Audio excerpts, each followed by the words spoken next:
असतो मा सद्गमय तमसो मा ज्योतिर्गमय मृत्युर्मा अमृतम गमय। ओम शांति। हमारे बीच में उपस्थित आदरणीय मालती बहन माहेश्वरी जी, स्थानीय विधायक, आदरणीय श्री कानजी भाई बारिया जी, अध्यक्ष गांधीधाम नगर पालिका, हम सब के लिए बड़े प्रेरणा के स्रोत आर्य प्रतिनिधि सभा अमेरिका के संस्थापक माननीय श्री गिरीश खोसला जी, सार्वदेशिक आर्य प्रतिनिधि सभा नई दिल्ली के मंत्री आदरणीय श्री विनय आर्य जी, आर्य समाज गांधीनगर के अध्यक्ष श्री वाचोनिधि आचार्य जी, हमारे बीच में अमेरिका से ही आर्य प्रतिनिधि सभा के महामंत्री श्री भुवनेश खोसला जी, बहुत ही आदरणीय आर्य बंधुओं, भाई और बहनों और प्यारे बच्चों,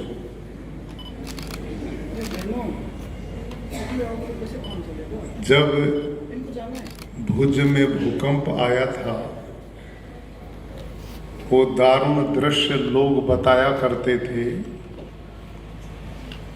ऐसे समय पर भुज का पूरा क्षेत्र भारत के लोगों के मानस पटल पर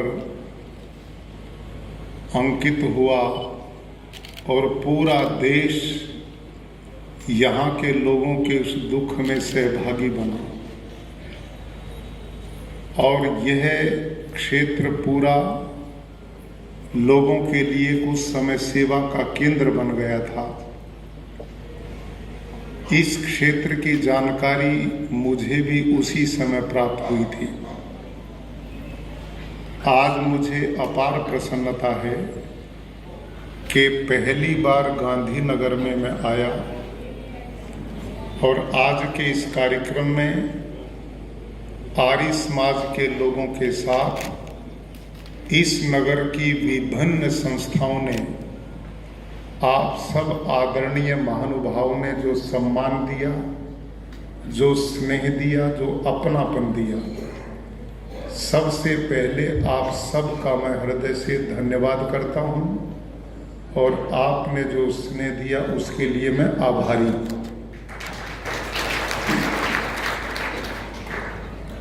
माननीय श्री गिरीश खोसला जी और उनके बहुत ही प्रिय सुपुत्र श्री भुवनेश जी खोसला पिछले वर्ष अमेरिका के अटलांटा सिटी में वहाँ सार्वदेशिक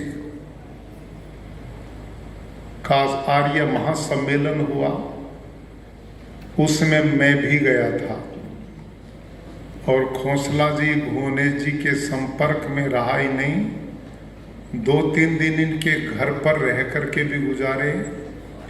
उसी समय मेरा ये परिचय हुआ और मुझे जानकारी मिली खोसला जी पूरा परिवार रहता अमेरिका में है, लेकिन चिंता भारत के उन असहाय बालकों की करता है कि जो बालक उस भूकंप में बेसहारा हो गए थे। जीवन प्रभात नाम की संस्था, जिसको उस काल में तात्कालिक प्रधानमंत्री श्री अटल बिहारी वाजपेयी ने स्वयं इनके कार्यों को देखा और उसी समय उन्होंने उस समय अपने प्रशासन को आदेश दिया कि ये ऐसी संस्था है जो इस भूकंप में असहाय, अनाथ हुए, बेसहारा हुए बच्चों के लिए सहारा बन सकती है। तो जीवन प्रभात की स्थापना हुई। बहुत लंबा समय बीत गया, लेकिन पूरा खोसला परिवार और अपने मित्र मंडली के साथ उस संस्था से जुड़े हुए हैं। प्रतिवर्ष यहाँ आते हैं और उन बालकों में अपनापन देखते हैं भाइयों और बहनों, आर्य समाज ऋषि दयानंद का यही चिंतन था। स्वामी दयानंद आर्य समाज के 9वें नियम में लिखते हैं कि प्रत्येक व्यक्ति को अपनी ही उन्नति में संतुष्ट नहीं रहना चाहिए, किंतु सबकी उन्नति में अपनी उन्नति समझनी चाहिए। यह चिंतन आर्य समाज सदा करके लोगों की भलाई के कार्यों को करता रहा है। वाचो निधि जी या मंच पे संचालन करे हमारे आदरणीय आचार्य जी ने, स्वामी दयानंद सरस्वती ने एक छठा नियम भी लिखा है। आर्य समाज के 10 नियम, छठे में क्या लिखते हैं? आर्य समाज का मुख्य उद्देश्य, इस समाज का मुख्य उद्देश्य क्या है? लोगों की शारीरिक, आत्मिक और सामाजिक उन्नति करना। ये वो कार्य थे कि जिन कार्यों के कारण आर्य समाज लोगों के दैनिक जीवन से जुड़ा था। जो भी सामयिक चुनौतियां थी, जो भी सामयिक समस्याएं थी, देश समाज को आगे बढ़ने से जो गलतियां रोकती थी, आर्य समाज के लोगों ने उन चुनौतियों को स्वीकार किया और जो जो समस्याएं थी उनका निदान करने का बहुत बड़ा कार्य किया। भाइयों और बहनों, स्वामी दयानंद सरस्वती इसी गुजरात की धरती पे टंकारा के मोरबी राज्य में उनका जन्म हुआ, लेकिन कार्य क्षेत्र उनका उत्तर भारत रहा। ऐसा महापुरुष, और मैं तो कहता हूं कि ये गुजरात की धरती महापुरुषों की धरती है। यहाँ समय समय पर ऐसे लोग इसने पैदा किए हैं कि जिन्होंने दुनिया से हटके काम किया है। चाहे महात्मा गांधी जी रहे हों, सरदार वल्लभ भाई पटेल, जिन्होंने इस खंडित देश को, जो टुकड़ों में बटा हुआ था, 500 से ज्यादा रियासतें जिस देश में हों, उस इतने खंडित देश को एकता के सूत्र में बांधकर एक महाराष्ट्र के रूप में, पूरा भारत वर्ष के रूप में जो स्थापित करने का सौभाग्य प्राप्त हुआ, वो भी गुजरात की धरती के महापुरुष सरदार वल्लभ भाई पटेल ने किया। और भाइयों और बहनों, सांस्कृतिक रूप से विक्षुब्ध इस भारत देश को, वैचारिक रूप से इस विशृंखलित भारत देश को, आध्यात्मिक रूप से टूटे हुए देश को विश्व की प्राचीन वैदिक संस्कृति से विधिवत जोड़ने का काम, वेदों की लुप्त परंपराओं को स्थापित करने का काम, वो भी इसी धरती के महापुरुष स्वामी दयानंद सरस्वती ने किया। और उन्हीं के द्वारा स्थापित ये आर्य समाज, जिसने अभी हमारे आदरणीय श्री विनय आर्य जी ने जो चर्चाएं की कि ऋषि दयानंद का चिंतन, स्वामी दयानंद का चिंतन विशुद्ध राष्ट्रवादी चिंतन था, बहुत व्यापक चिंतन था। उन्होंने आर्याभिविनय एक पुस्तक लिखी। वैसे तो छोटे बड़े 40 ग्रंथ स्वामी दयानंद ने लिखे, उनमें एक आर्याभिविनय ग्रंथ है जिसमें केवल ईश्वर की स्तुति प्रार्थना का विधान दिया है। उसमें उन्होंने सैकड़ों बार स्वराज्य शब्द का प्रयोग किया है, यानी कि भगवान से प्रार्थना करते हुए भी अंग्रेज काल में वो यही चिंतन देते थे कि कब हमें अपना राज्य प्राप्त होगा और हमें विकसित, पल्लवित, पुष्पित होने का अवसर मिलेगा। और स्वामी दयानंद सरस्वती ने एक अमर ग्रंथ, महान ग्रंथ उनका माना जाता, जिसका नाम है सत्यार्थ प्रकाश। आज उनका जन्मदिन भी है। हम लोग बैठे हैं तो आज एक संकल्प लेकर के जाना चाहिए कि उनके उस ग्रंथ सत्यार्थ प्रकाश को घर में रखें और उसको बच्चों को स्वयं जरूर पढ़ाएं। आप यदि उस ग्रंथ को पढ़ जाते हैं तो आपका बहुत बड़े मस्तिष्क के कपाट खुलते हैं, एक चिंतन की धारा प्रवाहित होती है। उस व्यक्ति का समग्र राष्ट्रवादी चिंतन एक बालक के निर्माण से लेकर जीवन में जिन जिन गतिविधियों से व्यक्ति गुजरता, सबका निदान स्वामी जी ने उस ग्रंथ में दिया है। और उसके 8वें समोल्लास में वो लिखते हैं बड़े दुखी हृदय से कि विदेशी राजा, अंग्रेजों के काल में ये बात लिखी थी जब अंग्रेज के विरुद्ध एक शब्द भी कोई नहीं बोल सकता था। उस समय वो लिखते हैं कि विदेशी राजा प्रजा से चाहे माता पिता के तुल्य भी स्नेह करता हो तो भी अच्छा नहीं होता। ये बात लिखते हैं, चाहे माता पिता के तुल्य भी प्यार करता हो प्रजा से विदेशी राजा तो भी अच्छा नहीं होता। ये सीधी चोट उनकी अंग्रेज राज्य पर थी, यानी कि राष्ट्रभक्ति का भाव इतना मजबूत उनके हृदय में था। और स्वामी दयानंद के इस ग्रंथ को और उनके संपर्क में आकर के न जाने कितने क्रांतिकारी पैदा हुए हैं।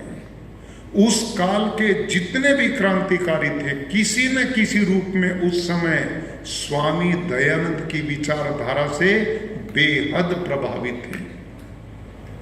पंजाब उनका क्षेत्र था और पंजाब में क्रांतिकारी लाला लाजपत राय, उनकी जीवनी को आप पढ़ें, वो लिखते हैं कि स्वामी दयानंद सरस्वती मेरे धर्म के पिता हैं और आर्य समाज संस्था मेरी धर्म की माता है। और वो कहते हैं आज मैं जो कुछ भी इस देश के लिए कर रहा हूं, यदि स्वामी दयानंद और आर्य समाज न होते तो मैं ये काम नहीं कर पाता। ये उस समय के पंजाब के श्री लाला लाजपत राय कहते हैं। और सरदार भगत सिंह का नाम आपने सुना होगा,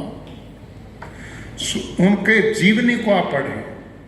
अभी मार्केट में एक पुस्तक आई है जो सरदार भगत सिंह की बुआ जी ने लिखी है और उनका नाम है वीरेंद्र सिंधु। वो उस ग्रंथ में लिखती हैं, उस ग्रंथ का नाम क्या, उस पुस्तक का नाम क्या है?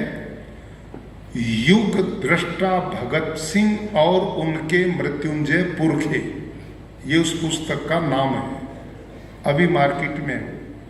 उसके पहले ही चैप्टर में वीरेंद्र सिंधु क्या लिखती हैं कि यदि भगत सिंह के दादा सरदार अर्जुन सिंह स्वामी दयानंद के संपर्क में न आते तो हमारा परिवार शायद देश के काम न आता। ये लिखती है। आप सरदार अर्जुन सिंह जो सरदार भगत सिंह के रियल दादाजी थे, वो सिख थे, लेकिन स्वामी दयानंद के जीवन से, उनकी विचारधारा से एक सिख व्यक्ति कितना प्रभावित हुआ, इतना प्रभावित हुआ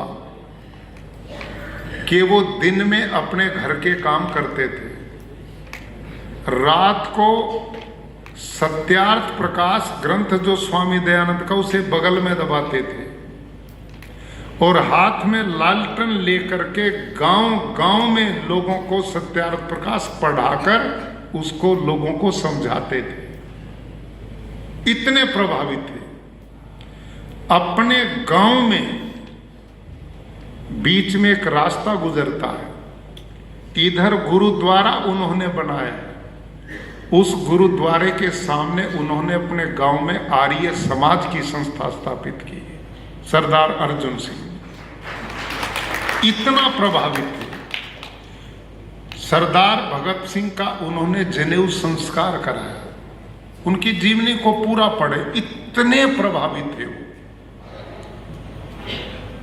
एक दिन की घटना है, बड़ी रोचक घटना ये, आप लेकिन भावना उसके पीछे देखिए। सरदार अर्जुन सिंह स्वामी दयानंद के संपर्क में आकर के दैनिक हवन करने की आदत पड़ गई उनको, यज्ञ करते थे और हवन का सामान वो साथ लेके चलते थे। उसमें उनका छोटा सा हवन कुंड होता था, कुछ समिधाएं होती थी, सामग्री होती थी, यज्ञ पात्र होते थे और उनको एक पोटली में बांधकर वो सिर पे रख के फिर चलते थे, सिर पे रखते थे। एक दिन भगत सिंह छोटा बालक था उस समय, उसने कहा दादाजी आप जो ये थैला उठाए फिरते हो इसमें 2 किलो वजन है, आप इसे हाथ में भी तो लटका के चल सकते हो, सिर पे क्यों रखते हो? ध्यान करना बात को। ये किसने पूछा? भगत सिंह ने दादा अर्जुन सिंह से कि ये जो सामान है ये 2-2.5 किलो वजन है, आप इसे हाथ में भी लटका के चल सकते हो, हर समय जब भी चलते हो इसे सिर पे ही रख के चलते हो। तो दादा अर्जुन सिंह उत्तर देते, मेरे प्यारे बच्चे वजन तो इसमें 2 ही किलो है और ये हाथ में लटका के बड़े आराम से चला जा सकता है, लेकिन प्यारे बच्चे इसमें जो सामान है ना वो घुटनों से नीचे लटकने का नहीं, वो सिर पे ही रखने का सामान है, ये हवन कुंड है इसके अंदर। इतनी श्रद्धा उस व्यक्ति की थी। तो उसमें वीरेंद्र सिंधु यही लिखती है कि मेरे दादा अर्जुन सिंह दृढ़ आर्य बने स्वामी दयानंद के संपर्क में आकर के, उनसे चाचा किशन सिंह, पिता किशन सिंह, स्वर्ण सिंह, अजीत सिंह, पूरा परिवार आर्य समाज से प्रभावित, वही विचार उस परिवार में चलते थे। 3 पीढ़ी भगत सिंह के परिवार की देश के काम आई और वो देश के काम आने के पीछे स्वामी दयानंद की विचारधारा रही। तो ऐसे एक नहीं अनेकों। पंडित राम प्रसाद बिस्मिल आर्य समाज शाहजहां उत्तर प्रदेश के आर्य समाज में रहते थे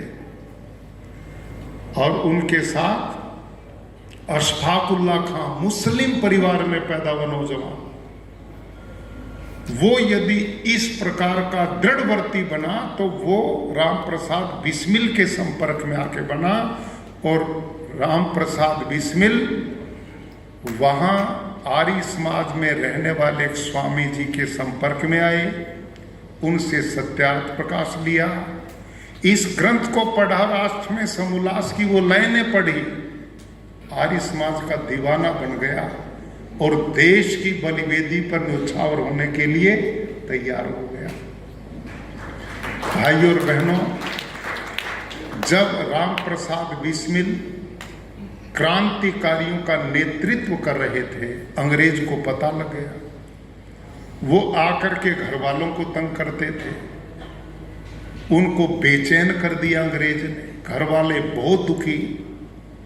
तो उसके पिता ने कहा राम प्रसाद ये रास्ता छोड़ दे, ये अंग्रेज ना हमें खाने देता, ना पीने देता, ना टिकने देता, हर समय हमें दुख देते हैं, तो तू जहां से प्रेरणा मिली है ना तूने, ये जो आर्य समाज है इसको छोड़ दे।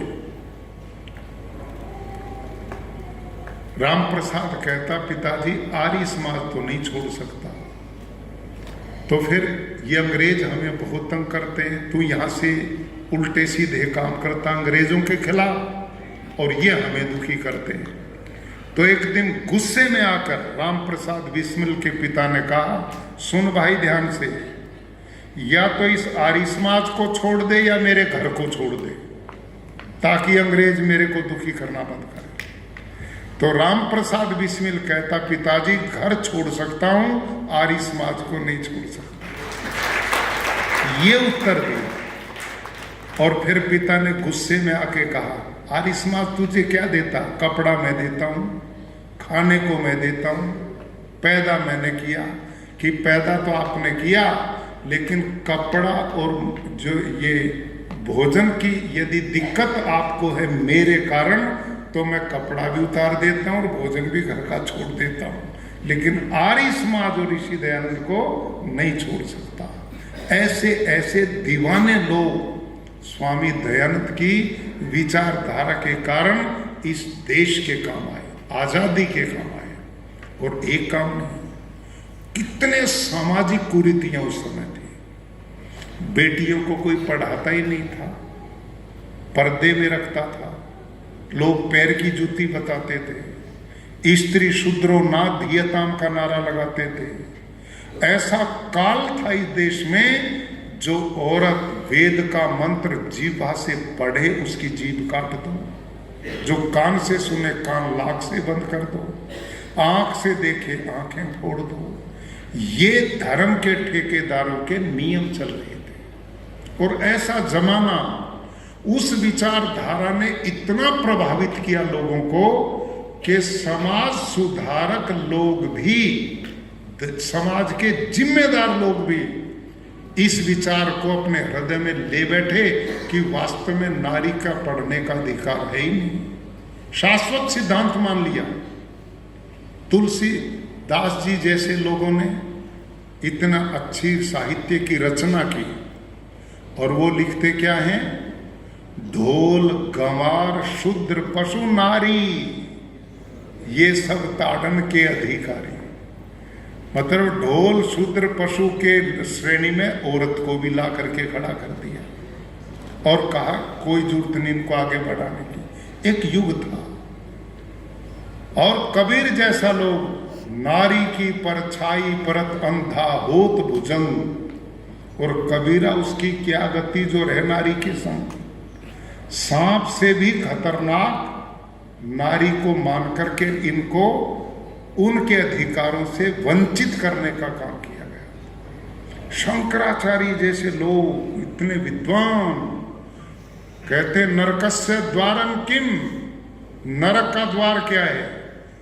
और वो कहते महापुरुष नरकस्य द्वारम नारी, औरत के दर्शन करो डायरेक्ट नरक में जाओगे। क्यों साहब? ये कार्यक्रम इस देश में चल रहे थे। ऐसे समय पे स्वामी दयानंद सरस्वती ने इन सब विचारधाराओं को रद्दी की टोकरी में फेंका और क्या बोला? यत्र नार्यस्तु पूज्यन्ते रमन्ते तत्र देवता। जहां पर नारी जाति का सम्मान होता वहां देवता वास करते हैं, और जहां नारियों के दुख के आंसू गिरते हैं वहां सब धर्म कर्म किए हुए सब निष्फल हो जाते हैं। ये विचार और वेदों के ऐसे मंत्र ऋषि ने दिया, लोपा मुद्रा सरसा विश्ववारा, ऐसी ऋषि महिलाएं उस काल में थी जो वेदों के अर्थ किया करती थी। गार्गी वाचक नबी जैसी विदुषी नारियों के उदाहरण दिए कि जो अधिकार वैदिक काल में वेद के मंत्रों के अर्थ करने पे पुरुष रखते थे, वो अधिकार नारियां भी रखती थी। अपितु कई नारियां पुरुषों से भी ज्यादा योग्य होती थी। भारत के वैदिक काल में एक उदाहरण मिलता है।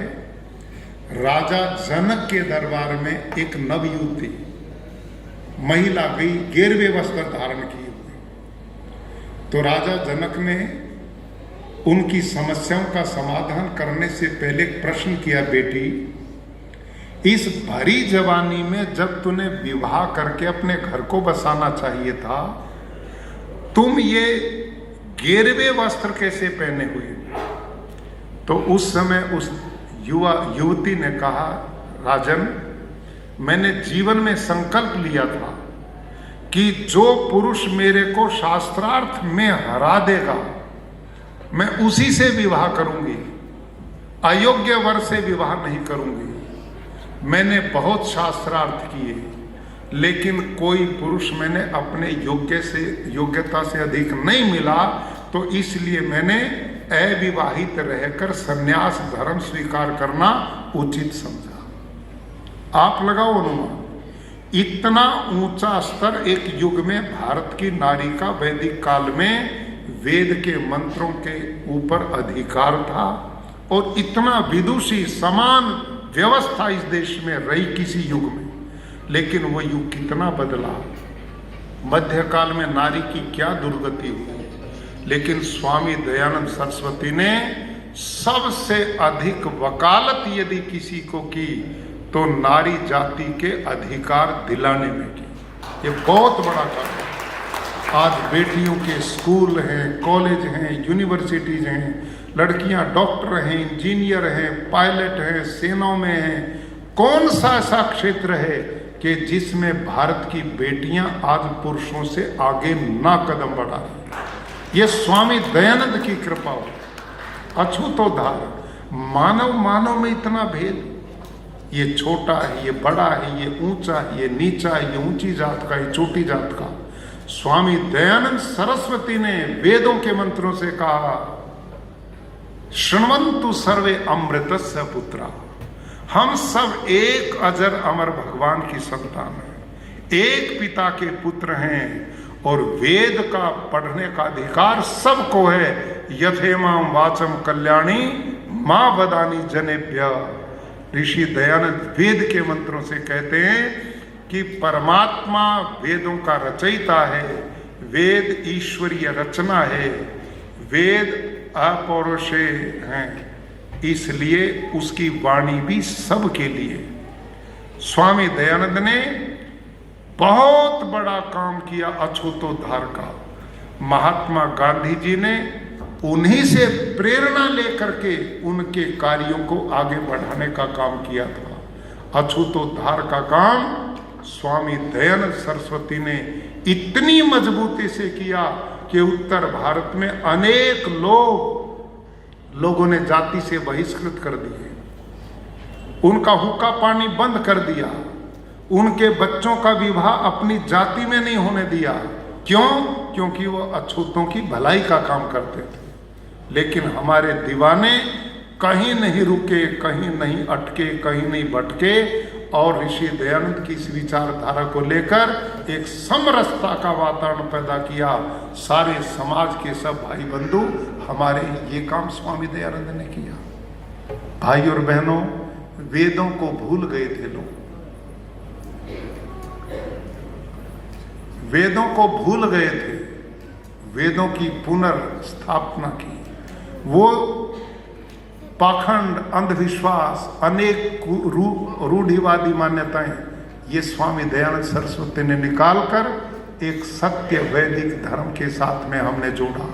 समाज सुधार के कार्य जो यहाँ पर जीवन प्रभात के रूप में चलते हैं, शिक्षा के रूप में डीएवी संस्थाएं, गुरुकुलों की स्थापनाएं, पूरे देश में बेटियों के गुरुकुलों की स्थापना, कितना काम शिक्षा जगत में आर्य समाज के लोगों ने किया, समाज सुधार के रूप में किया। तो मुझे अपार प्रसन्नता है कि गांधी धाम, इसमें हमारे सभी ये लोग उसी मिशन को आगे बढ़ाने में लगे हुए हैं। ये ईश्वरीय कार्य है, लोक कल्याण का कार्य है, सबकी भलाई का कार्य है। मैं इन सबको बहुत बहुत बधाई देता हूँ। आचार्य वाचो निधि जी और उनकी पूरी टीम, जितने भाई बंधु बहन साथ जुड़े, वो इस मिशन को बढ़ाते रहें, लोक कल्याण के कार्य करते रहें। आज हम सब के लिए प्रसन्नता है कि आज का दिन इस गांधी धाम की स्थापना का भी दिन है और स्वामी दयानंद सरस्वती का जन्मदिन भी है। आज के दिन कुछ संकल्प लेकर के हम उठें कि जो मिशन ऋषि का था हम उनको समझें, जानें, जुड़ें और इस समाज और देश को आगे बढ़ाने में अपनी भूमिका निभाएं। आज जो प्यार, जो स्नेह, जो अपनापन आप लोगों से मिला, उसके लिए मैं पुनः सबका धन्यवाद करता हूँ। ओम शांति।